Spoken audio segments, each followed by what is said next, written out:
Good morning to everybody. सभी स्टूडेंटों को S Srivastava की तरफ से, एग्ज़ाम फैक्ट क्रिएटर की तरफ से बहुत बहुत धन्यवाद। आप लोग बहुत ही ज़बरदस्त तरीके से पढ़ाई कर रहे हैं। एग्ज़ाम फैक्ट क्रिएटर लेके आ गया है एक नया वीडियो, एक बहुत ही ज़बरदस्त वीडियो ट्रिक के साथ, ट्रिकल वीडियो, जो कि कक्षा 10 सामाजिक विज्ञान, कक्षा 12 समाजशास्त्र, कक्षा 12 गृह विज्ञान और बीए की पॉलिटिकल साइंस से रिलेटेड है। तो विलंब न करते हुए आते हैं तुरंत अपने टॉपिक पर। भारतीय संविधान का क्षेत्र क्या है? What is the scope of the Indian constitution? भारतीय संविधान का क्षेत्र क्या है? वैसे तो बच्चा लोगों मैं बता दूं कि किसी भी सब्जेक्ट का क्षेत्र बहुत लंबा होता है, बहुत बड़ी चीजें होती है उसके अंदर, बहुत कुछ अध्ययन करना होता है। लेकिन यहाँ पर आपको एग्जाम देना है, मैं ऐसे ट्रिक्स बता रहा हूं। एक फार्मूला मैंने दे दिया, सूत्र दे दिया। ये फार्मूला आपको याद रखना है। रामा का सारा संसार सपना है, ये हमारा क्या है? सूत्र। रामा का सारा संसार सपना है। अगर इतना फॉर्मूला आपको याद रहा तो आपका को लिखने में कोई दिक्कत नहीं होगी। तो यहाँ पर एक एक वर्ड, एक एक लेटर की हेडिंग्स मैं निकाल कर रख दिया हूं आपके समक्ष। र बराबर है राज्य का अध्ययन, यानी कि भारतीय संविधान जो है वो सबसे पहले राज्य का अध्ययन करता है कि भारत में कितने राज्य हैं, कितने भारत एक गणराज्य है तो कितने केंद्र शासित प्रदेश हैं, राज्यों का पूरा ब्यौरा ये भारतीय संविधान के अंतर्गत क्षेत्र की पहली हेडिंग आपकी होगी, राज्य का अध्ययन करता है। नेक्स्ट हेडिंग आपकी है सेकंड हेडिंग, मानव जीवन का अध्ययन। मानव जीवन से संबंधित समस्त अध्ययन, राजनीतिक गतिविधियों से संबंधित समस्त अध्ययन कौन सिखाता है? वो भारतीय संविधान में इसका उल्लेख किया गया है, मानव जीवन का अध्ययन। का बराबर है कालों का अध्ययन। कालों का मतलब होता है भूत, वर्तमान, भविष्य। राजनीतिक गतिविधियां कौन सी हुई भूतकाल में और वर्तमान काल में, क्या पोजीशन है, क्या चल रहा है, what is the political system is going on permanently into this days and what will be the result. जैसे इस समय, वर्तमान समय में अभी विधानसभा चुनाव हमारे होने वाले हैं। बहुत सारे कैंडिडेट्स ये आस लगाए बैठे हैं कि हम मुझे इस पार्टी से टिकट मिलेगा, मुझे उस पार्टी से टिकट मिलेगा।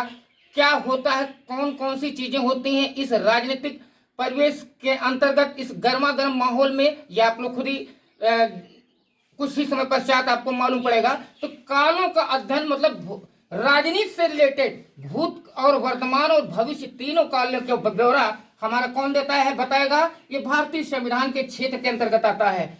सा बराबर है सरकारों का अध्ययन। अगर किसी भी सरकार के बारे में, राज्यसभा के बारे में, मुख्यमंत्री के बारे में, राज्यपाल के बारे में, प्रधानमंत्री के बारे में, राष्ट्रपति के बारे में, उसके वेतन भत्ते या उसका गठन कैसे होता है इत्यादि के बारे में आपको जानकारी करना होगा, तो will have to be deeply study of the political science. भारतीय संविधान का आपको अध्ययन करना पड़ेगा, तभी आप जान पाओगे कि भारतीय संविधान के क्षेत्र के अंतर्गत क्या क्या दिया गया है। अगली हेडिंग आपकी रा बराबर आ गया आपका राजनीतिक दलों का अध्ययन।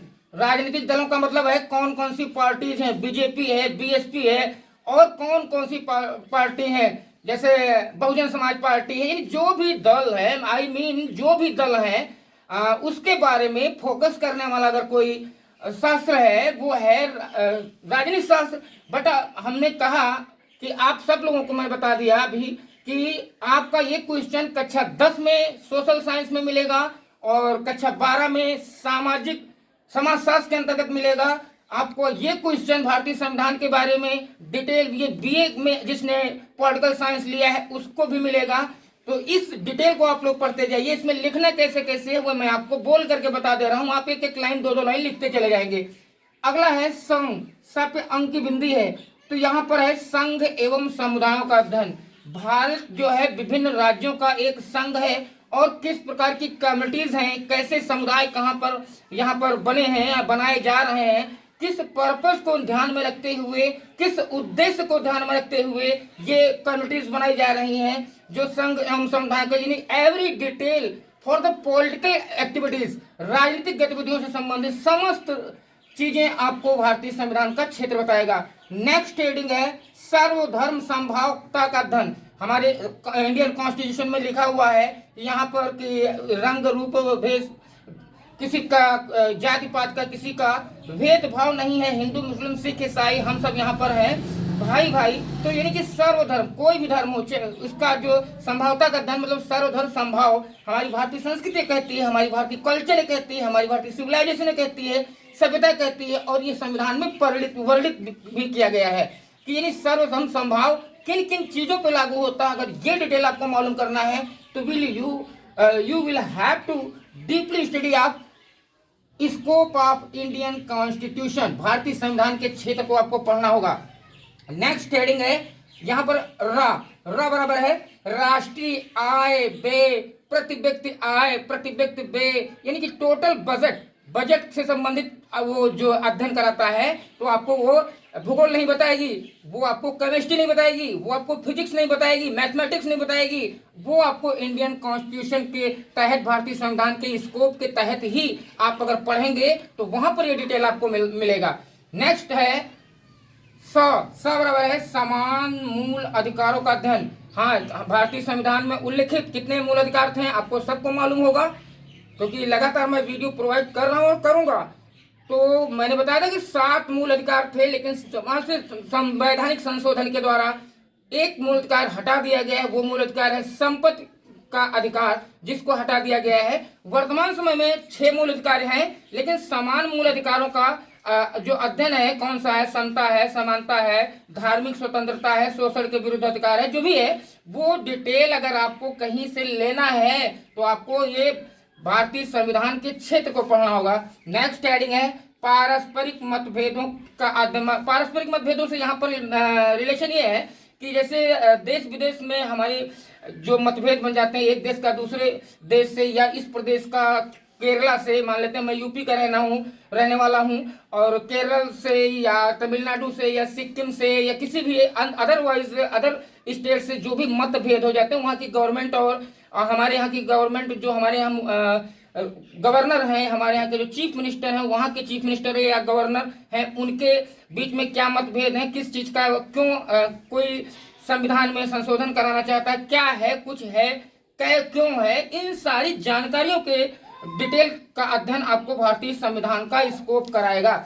ना बराबर है नागरिकता का अध्ययन, बहुत ही इंपॉर्टेंट। नागरिकता का अध्ययन का मतलब यह है कि I am citizen of India, हम भारत के नागरिक है, बट हाउ, कैसे, क्या क्या चीजें होनी चाहिए एक नागरिक बनने के लिए, इन सब चीजों के बारे में डिटेल में अगर आपको पढ़ना होगा तो वो आपको भारतीय संविधान पढ़ना होगा। भारतीय संविधान की प्रस्तावना से लेकर के जितने भी अनुच्छेद हैं वो सारी चीजें आपको पढ़नी होंगी। नागरिकता का विलोपन कैसे होता है, हम यहाँ के नागरिक हैं, नेपाल के नागरिक अगर बनना चाहते हैं तो कैसे बनेंगे, हाउ इट इज पॉसिबल, कैसे बनेंगे, यानी एवरीथिंग।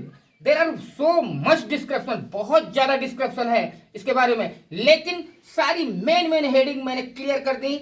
अब मेरे विचार से रामा का सारा संसार सपना है, ये कोई बच्चा नहीं भूलेगा, और अगर ये चीज नहीं भूलेगा तो नेक्स्ट एग्जाम में, जो भी एग्जाम है, हो सकता है उसमें 2 नंबर में पूछ ले कि भारतीय संविधान के किसी 2 क्षेत्रों के बारे में बताइए, 1 नंबर के में पूछ ले, पूरा डिटेल पूछ ले, बीए में पूछ ले, इंटर में पूछ ले, तो without kind of the any kind hesitation, having taken your mind, you will have to able to every writing, जो कुछ भी होगा उसको राइटिंग करने के लिए आप you will be also able to obtain the good marks. That's all the best. मिलेंगे फिर से नेक्स्ट वीडियो में, तब तक के लिए good bye, see you again.